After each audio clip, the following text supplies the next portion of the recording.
Hey girls and witches, we're going to be heading out to Universal Orlando, Florida today to check out some construction updates for HHN. It's been a little bit since we've done our first construction update. We're going to go see if there's anything else has changed. We're going to talk a little bit about announcements that have dropped recently, including an IP and our 5 originals, and we're just going to see what's going on at Universal today, but let's go. Alright guys, we made it to Universal Studios. It's warm, it is hot, it is July 13th. It's just gonna keep getting worse. The hair is up. I didn't even try today with that. Makeup is very bare minimum. We're just here to have a good time, but we're gonna go check out all the construction updates around the park. We're gonna go see the new Terrifier merch because we did get Terrifier announced. We're gonna talk announcements. We're gonna talk tickets. We did have our tickets drop, and I just printed out my physical. We're gonna get into that once we get into the park. Right when you come into the park, there is no truss yet, nothing up here just yet. I'm going to see where they put the neon truss this year with this location. This year for the event, if you guys remember, they pushed it up really close to the front over here instead of back here where it typically is. So I'm interested to see where they're going to put it this year. If they're going to keep the same layout as last year or what the difference is going to be. There is a little bit of activity over here in the Hollywood section of the park. What I call mini trusses right here and right here, right at the entry of the Hollywood section of the park. This is usually a scare zone. No scare zone has been announced just yet. I'm interested to see what's going to go in this year. I love this area for a scare zone. A few more trusses scattered around. These are a little bigger than the ones at the very beginning. Just this one, I think. And then we have 2 mini ones over there at the end of Hollywood. Some lights on the roof for that lighting effect throughout the zone. And also over here on this side. I'm gonna head right over to the 5 and Dime and check out the new Terrifier merch. Here is the artwork that came with the announcement with Art the Clown on the very front. A newer merch that came with this drop is this drawstring bag with Art the Clown on it. It's kind of cool, nice quality. It's not like that plastic quality. It's got a zipper in the back. Very nice. So here's a display window with the inserts for what is announced, but it's interesting to know that there is no more Terrifiers here, no more Art the Clown inserts here. We only have the Fallout and the Jason Universe announcement insert here. They may be in other parts of the park, but right here they're not, which is quite interesting. Just look at the announcement shirt. Nothing on the back, just the artwork on the front is a ringer with that colored sleeves. Online here, this is going for 35 bucks. Some more of these baggies. The baggies are also going for $35. They're pretty sturdy quality, I think. Yeah, nice. Desperately want this giant display window. It's not for sale, it's just for display. But I just want it. I want it so badly. I do like the touch of the flowers next to the announcement because these were the flowers that were used for the permits nickname. That's a nice little touch. So the very nice TM inside of 5 and Dime did tell me that they do have the Art the Clown insert over at the Hollowsy Boutique in Islands. And they'll be over here in a few hours. So they do have them. They just gotta move them around the property. I already had a nice friend grab it for me. Thank you so much, my friends at Dish Upon a Bar for grabbing that for me. But if you're in need of it, don't worry, they'll still have some hopefully soon. We come near Mels DriveIn. There are some more light fixtures set up over here. I did mention it in a previous vlog that this is speculated to be a Mels die-in zombie kind of scare zone here with roller skates and just that 50s diner feel to it, but zombies, which I think is really, really cool. I love the idea of them utilizing the iconic Mels die-in for a scare zone. I think it's very much overdue. I'm very excited to see that, but again, nothing has been announced, just speculated. We're gonna check out the little food booth slash like bar area near Mels DriveIn.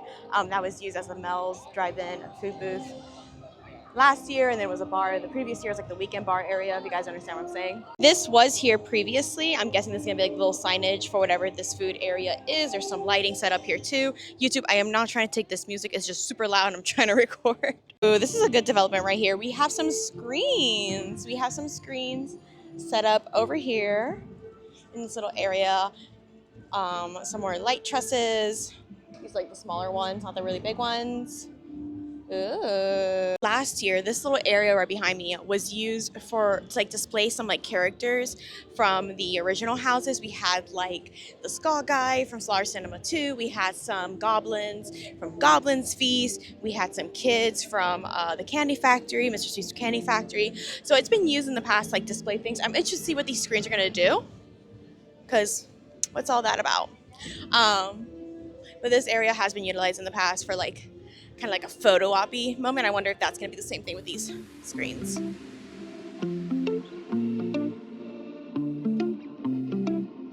I try to find a kind of quiet place in the park to talk to you guys, but I feel like Universal has so much live entertainment lately that it's kind of impossible to find a quiet spot, which I'm not too mad about because I love live entertainment in the parks. But YouTube, I'm not trying to get the song in this video. I'm just trying to record. Okay, I think we quiet down just enough for me to talk to you guys, but I want to talk about the latest ticket drops and the originals and the latest announcements that we just got. If you don't know, Universal or Halloween Horror Nights did drop their multi-night tickets this past Thursday at approximately 12 o'clock in the afternoon. If you were there to grab your tickets, great. If you were not, I got some bad news. The Frequent Fear Plus with Express and the Ultimate Frequent Fear with Express sold out within about, the Ultimate sold out within 3 minutes. The Frequent Fear Plus with Express sold out in about 20 minutes into the sale. This is the quickest I've seen these passes sell out. It was so quick, I was not even able to grab like screenshots of the ticket prices. In terms of pricing, they stayed about the same as last year. I don't think there was much of an increase. My ticket, I ended up getting a Frequent Fear Plus pass with Express. The price seems about the same as last year's, maybe $50 to $100 more. But again, it was so quick and it was a stressful situation. But I did get my ticket, and Halloween Horror Nights did drop a kind of like a hint that they're dropping the next day. They dropped on Wednesday. They tweeted that Frequent Fear passes are dropping tomorrow. So it wasn't like last year that it was a random, if you knew, it dropped. And if you missed it, you missed it. It was, we all know it's happening. We all know what time it's happening. And there it was, which is why I think the passes sold out as quick as they did. I've heard rumors that they limited the amount of passes with Express extremely this year. I heard somewhere that there was only 500 of each pass with Express. Again, rumors, speculation, they never came out and said that that's the limited possibility. But it was definitely really quick, and it was a very stressful situation. And I know there's a few people that were not able to get the passes they wanted. And for that, yeah, it sucks. I'm so sorry. But we also got an IP announcement. We got Terrifier finally announced for Halloween Horror Nights 34.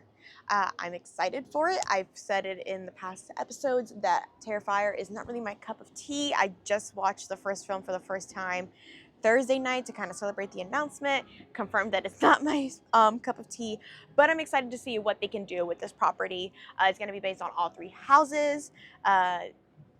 The creators for Halloween Horror Nights, the ones that were behind this house, did mention, including Mike Allo, did mention that you may need a poncho for this house with the effects that they're going to use. It's going to be very gruesome. It's going to be very bloody. It's going to be very wet, apparently. But I am excited to see what they're going to do with this property, and we'll talk more about it in a episode of Haunt Girls probably this week. On a lighter note, we also got our original announcements last time I was here talking with you guys on the vlog. We got 5 announcements, 5 originals announcements, and we did talk about El Artista, a Spanish haunting during the last vlog because that was before all the other ones were announced. That's 1 of the 5 announced. And then we got 5 more announced. I talked about it in a previous episode of Haunt Girls. I'll put them on the screen so you guys can see. But 5 announcements for 5 originals. I'm excited. I love the originals. The originals tend to be one of my favorite houses for the event. I love when the creative team is able to take just full creative liberty and make their own storyline, make their own characters, and they're able to just be fully able to control everything that happens in the house. I'm very very excited. Dolls, Let's Play Dead. I'm gonna be terrified because dolls terrify me. I have some childhood trauma there, but that's what the event is for, is to scare me. but I'm very excited for Dolls Let's Play Dead. Hatchet and Chains, a Slaughter Cinema 2 property, I guess you can say, is having its own house as well. I'm interested to see the cowboy aesthetic, and I hope they flesh out that story more than they did in that one room. During Slaughter Cinema 2, I think a whole Western town vibe is going to be perfect for a house, and I just want to see some demons get bounty hunted by some cowboys. I think it's going to be really great. Let's see, what else? Ooh, Graveyard of the Flesh, I think it's called.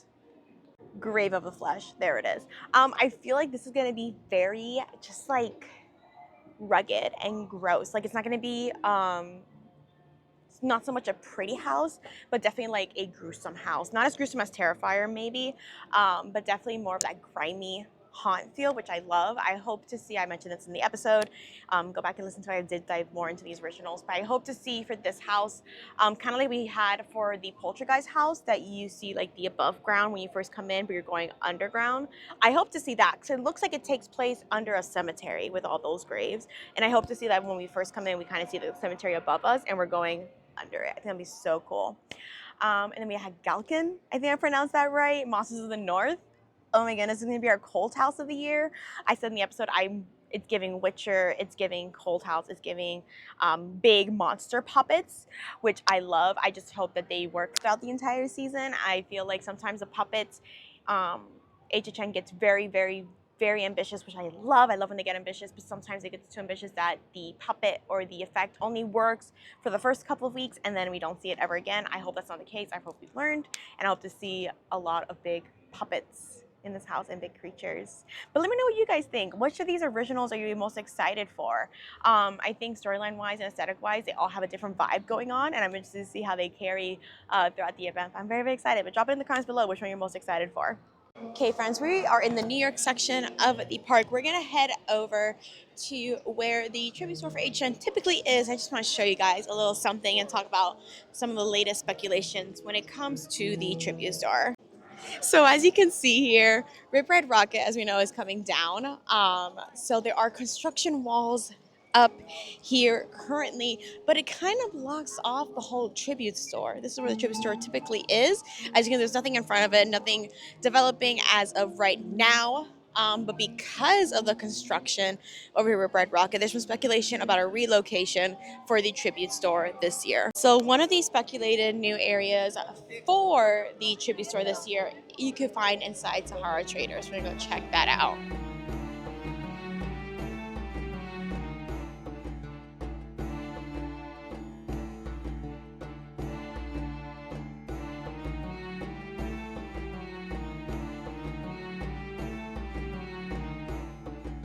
So inside Sahara Traders, you can typically go into the arcade that's connected, but currently it is down and it has this wall right here, so you can't access it from inside the rest of Sahara Traders. That is down, which leads people to speculate that the tribute store will be going into the arcade here. I guess I'm not sure if it's arcade or Sahara Traders, but that's what the whole current speculation is. Kind of feeding into that speculation also, there are HHN merch here inside Sahara Traders. We have the Never Go Alone shirt, the hat, the shot glasses over here, candles, and the tank top. The main entrance of the arcade is also blocked off and you're not able to go in. They have these fun curtains up. So kind of indicating to us that something's going on in there. We just don't know what exactly. Kind of leaning into that whole speculation of this being our new tribute store location for this year at least. Over at Fast and Furious, you can kind of see the tent poking out over here before you enter the queue. This is speculated to be the Jason Universe house over here. I'm excited for Jason Universe. I'm not sure how it's going to fit so well in the Fast and Furious tent area. But again, I put my faith in HHN's hands and we're excited to see that. But you can see the tent peeking out from back there. And also fun to know that they will be closing the attractions, I think, every day at 6 p.m. or most days at 6 p.m. to work on the house. So that's a cool little thing to know there.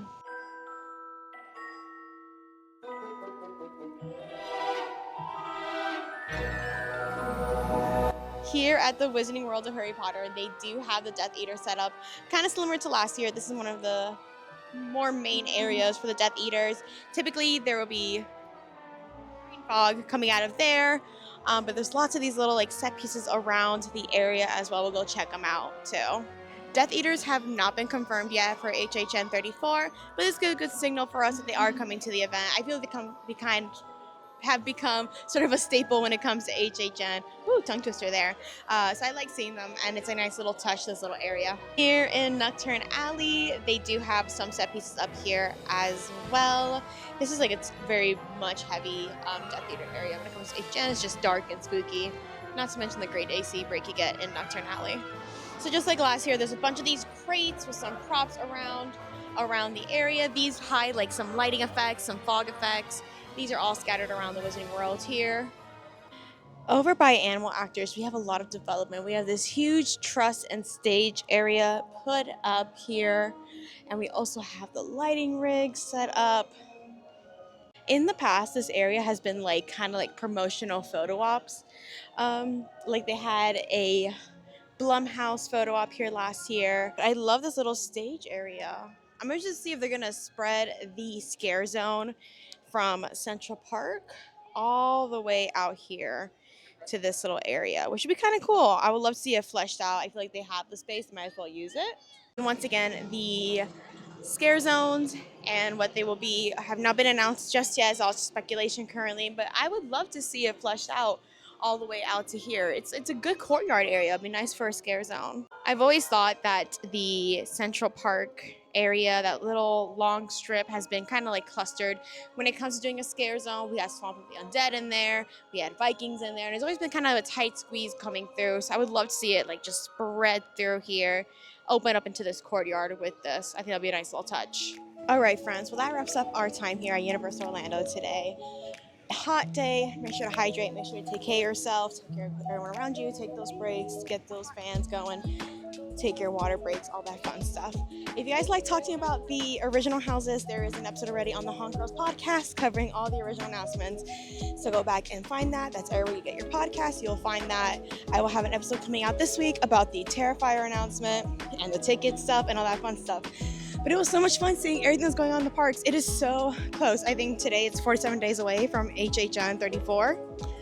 Ecstatic. I am so ready. Let me know what you guys are most excited for already this year. I know we still have a few more announcements to go, but it's going to be here before we know it. It's going to be so much fun. But till next time, guys, make sure to like, subscribe, and share. And I'll see you guys on the next one. Bye.